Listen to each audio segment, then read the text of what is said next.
There was once a merchant who lived in a bustling town at the edge of a vast desert. His name was Kavi, and he was known far and wide for his wealth, his shrewdness, and his insatiable desire for more.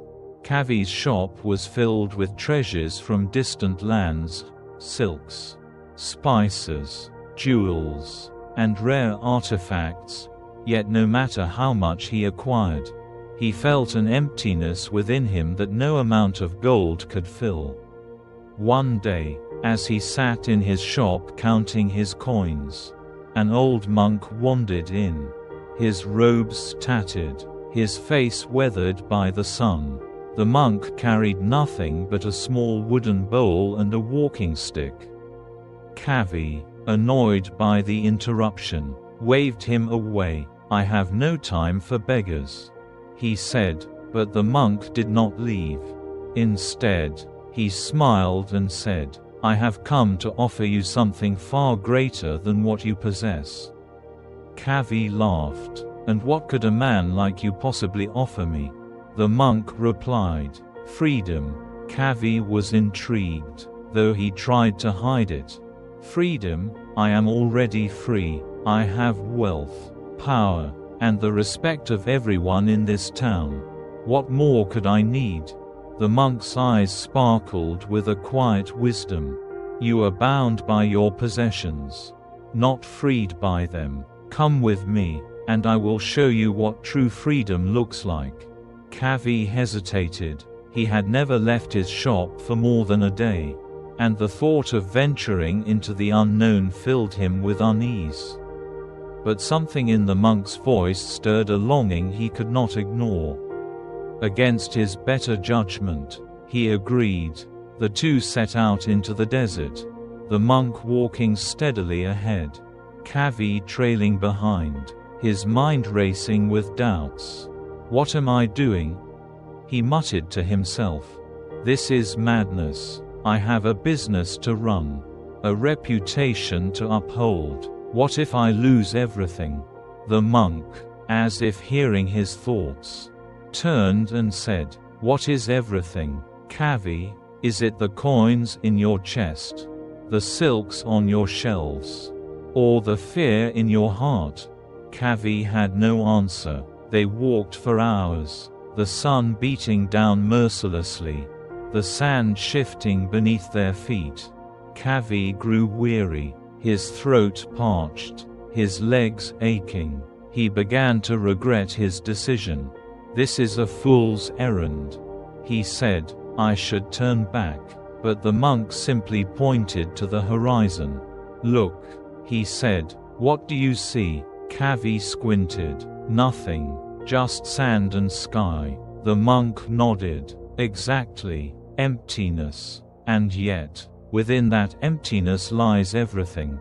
Kavi frowned. "What does that even mean?" The monk smiled. "You will see." They continued walking until they reached a small oasis, a cluster of palm trees surrounding a clear pool of water.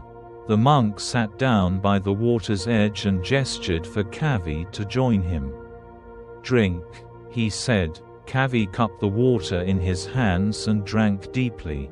It was cool and refreshing, unlike anything he had ever tasted.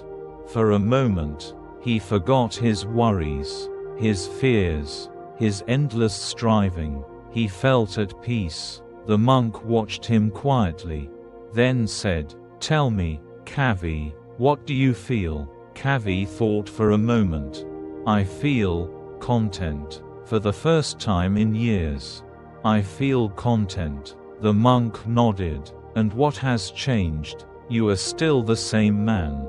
In the same desert, with the same thirst. Yet now, you are at peace." "Why?" Kavi hesitated. "Because I have what I need."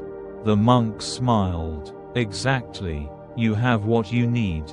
Not what you want, not what you think you lack, but what you truly need. And in this moment, that is enough." Kavi sat in silence, the monk's words sinking in.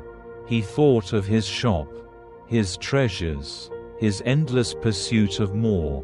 He realized that he had been chasing shadows, mistaking the accumulation of things for the fulfillment of his soul. The monk's voice broke through his thoughts. The desert teaches us many things.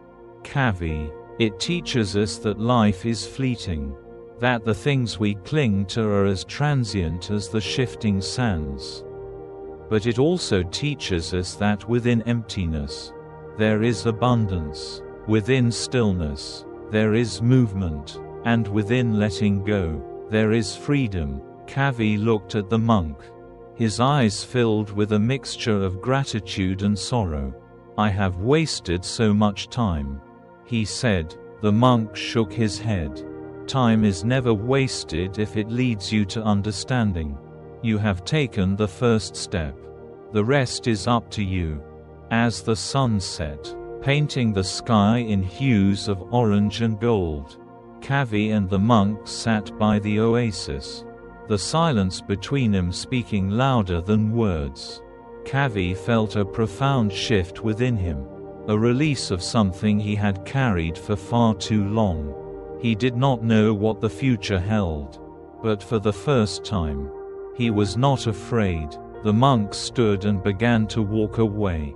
"Wait," Kavi called after him. "Where are you going?" The monk turned and smiled. "Where I am needed. And you, Kavi, must return to where you are needed." Kavi watched as the monk disappeared into the desert, his figure blending with the horizon until he was no more than a speck. Then nothing at all. Kavi returned to his town.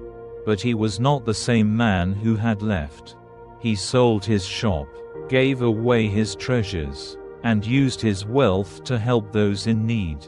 He no longer sought to fill the emptiness within him, for he had come to see that the emptiness itself was a kind of fullness, a space where peace could grow. And though he never saw the monk again, he carried his words with him, a quiet reminder that true freedom lies not in what we possess, but in what we are willing to let go.